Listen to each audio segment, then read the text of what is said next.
O Ministério Público Federal pediu o afastamento imediato do ministro do Meio Ambiente, Ricardo Salles.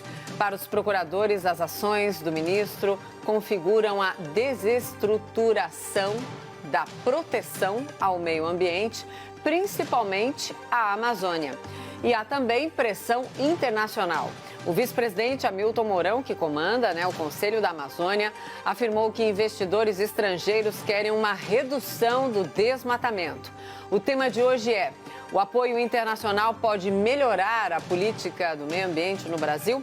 Os nossos debatedores são Marcelo Feller, advogado criminalista.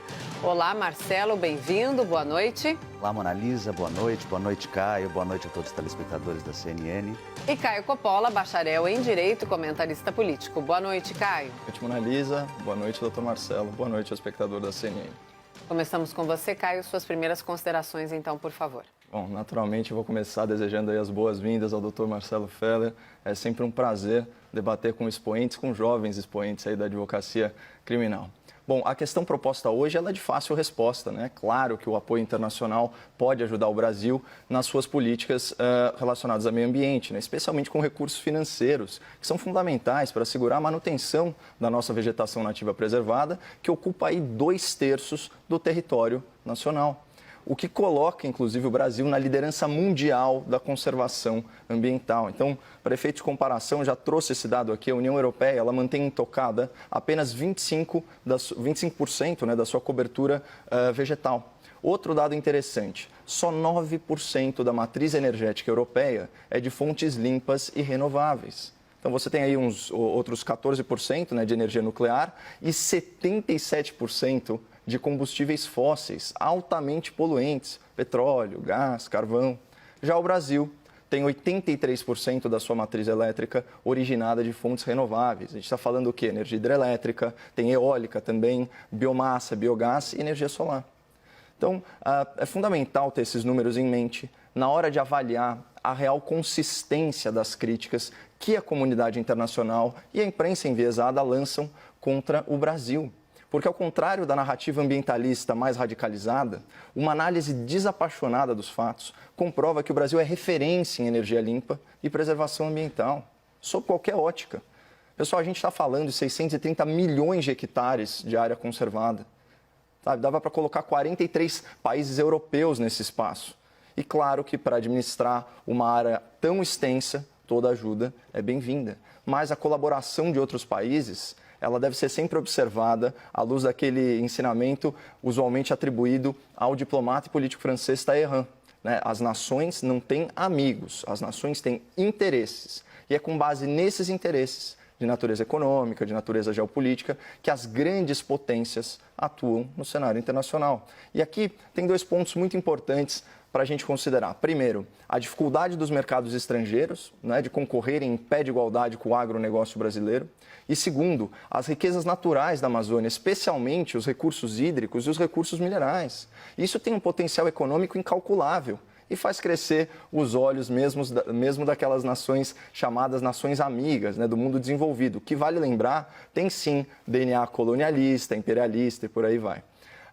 E vamos pegar o caso da União Europeia. Tá? Faz sentido um bloco que sequer opera com energia limpa e que devastou a sua própria vegetação nativa tecer críticas tão duras ao Brasil? O discurso ambientalista, nesse caso, ele é uma mera cortina de fumaça protecionista com 2 objetivos claros: criar barreiras à exportação do agronegócio e avançar a agenda da internacionalização da Amazônia, tirando esse vasto, esse riquíssimo território do controle soberano brasileiro, provavelmente aí para colocá-lo sob tutela de algum órgão multilateral.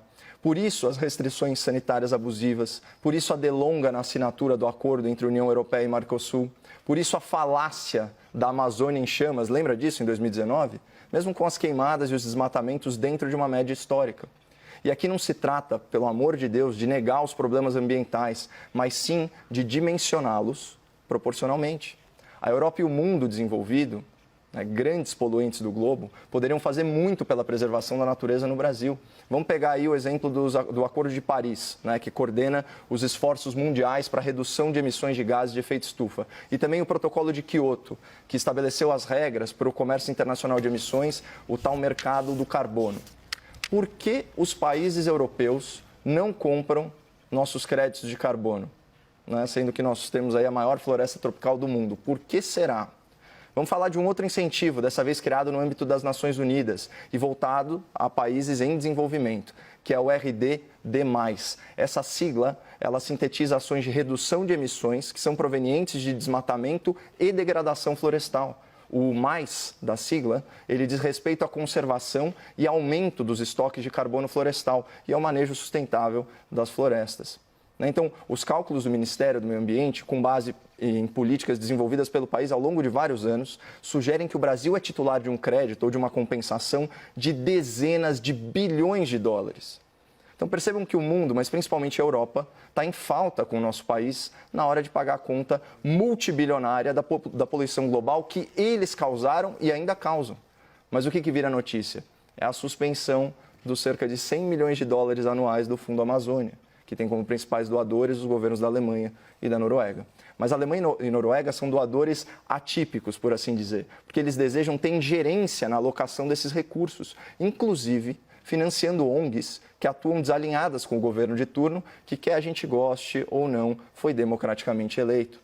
Para fechar, meu ponto nesse primeiro argumento é mostrar que o Talleyrand estava certíssimo. O falso bom mocismo europeu, que vilaniza o Brasil, é uma encenação política que serve a interesses, acima de tudo, econômicos. E toda ajuda à causa ambiental deve ser sempre bem-vinda, desde que ela respeite a soberania nacional.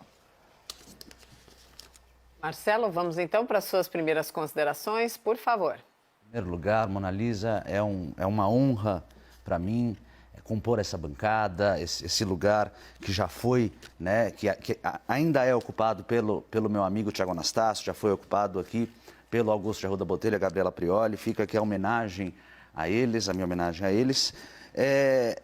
Caio, um prazer debater, vai ser um prazer debater com você aqui nesse espaço. Eu queria começar, Mona Lisa e Caio, trazendo um pouco de clareza no sentido de que essas críticas que o Brasil sofre não são feitas só pela comunidade europeia. As críticas são feitas internamente pelo Ministério Público Federal. O mesmo Ministério Público Federal que pediu e conseguiu a condenação do Lula, que foi para cima do PT, o mesmo Ministério Público Federal aqui do Brasil está olhando isso e falando: nunca antes na história desse país se desmatou tanto e se puniu tão pouco. Além do Ministério Público Federal, além da Europa, saindo do Brasil, o amigão do nosso governo, o presidente Trump, né, que o nosso governo, o presidente Jair Bolsonaro, trata de amigo do peito, mas que sempre, o presidente Trump, sempre que pode, pisa na cabeça do nosso presidente para subir com seus eleitores. Este governo hoje publicou, né, a CRS, o Serviço de Pesquisa do Congresso, que é um serviço, precisa ficar claro, que não é linkado nem aos democratas, nem aos republicanos, ele é um serviço de pesquisa do Congresso. Soltou hoje uma nota aos congressistas americanos dizendo: atenção, alarme, o Brasil não respeita nenhuma política ambiental, cuidado ao fazerem negócios com o Brasil.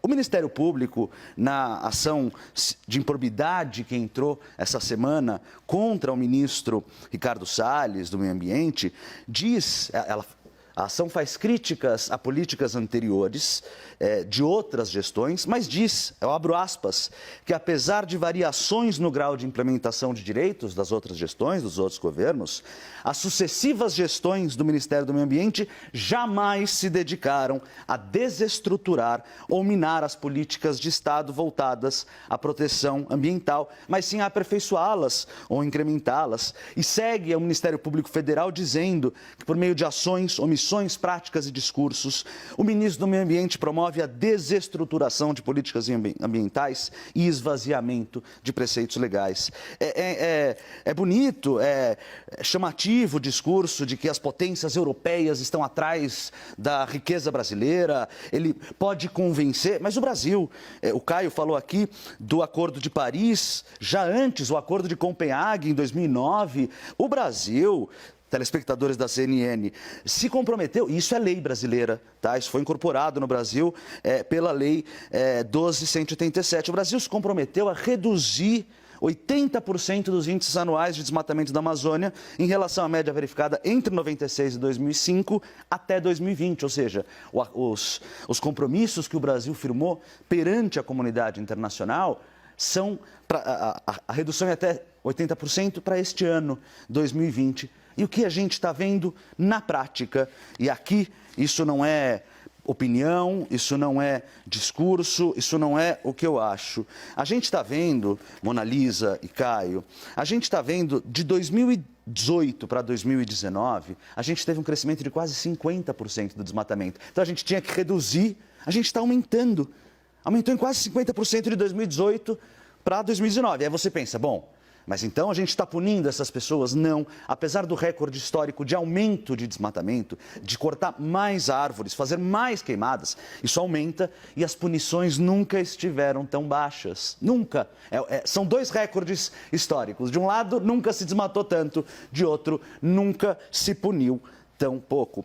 Além disso, é bastante assustadora as atitudes do governo, porque, veja, tirou.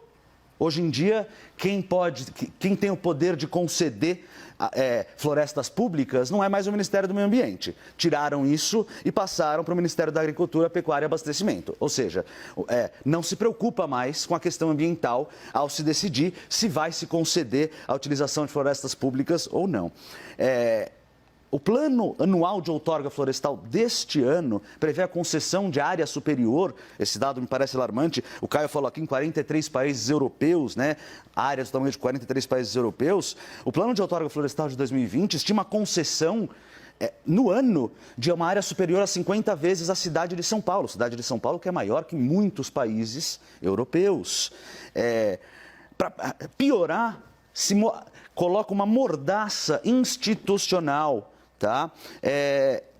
Em órgãos do governo, que ficam obrigados a só dizer aquilo que o ministro do Meio Ambiente autoriza. Isso está acontecendo com o IBAMA e com o ICMBio, que só são permitidos hoje falar pelo ministro do Meio Ambiente, pela Secretaria do Meio Ambiente. Enfim, esses são os meus argumentos iniciais, a minha fala inicial.